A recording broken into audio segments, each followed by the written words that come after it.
I loved him for 9 years and gave him a son, only to find out I was just a substitute for the one he could never forget. Clutching my divorce papers, I stood in front of my ex-husband's mansion. Today, I was here to drop off the final documents and to pick up our son, Noah. But as soon as I walked through the door, I heard hushed voices coming from the kitchen. I froze in my tracks. A moment later, a small, sad voice drifted out. "Why can't you live with me and Mommy?" It was Noah.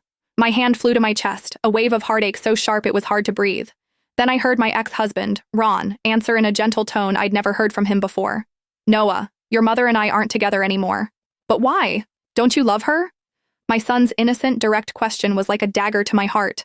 I held my breath, pressing myself against the wall, waiting for the answer I already knew, but still foolishly hoped would be different.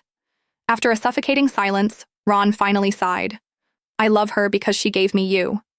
A placation, not an answer.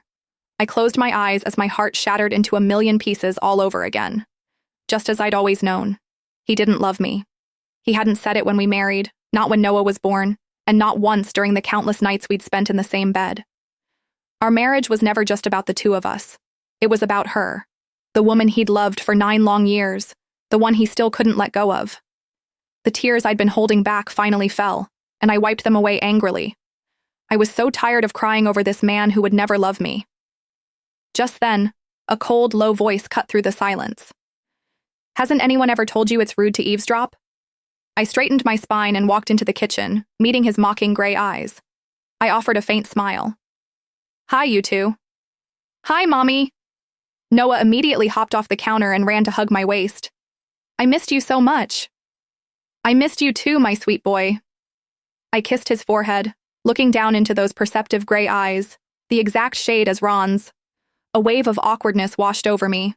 This place had once been my home, but now I felt like a trespasser. This house, from its architecture to its color palette, was the dream home he had built for another woman. It should have been my first clue that he never intended to let her go, that my love would always go unanswered. "What are you doing here?" Ron's impatient voice shattered my thoughts. He glanced pointedly at his watch, his tone like ice. "You promised you wouldn't interrupt my time with Noah." "The divorce papers came through," I explained quickly. "I was just dropping off your copy." His expression instantly hardened, his lips tightening into a thin line. This was how he always was, chipping away at my soul piece by piece. I once thought marriage would finally bring me the love I'd longed for. Instead, it had been a living nightmare. I was in a constant battle with the ghost of his past, the girl I could never hope to be. "Noah, go to your room," Ron said to our son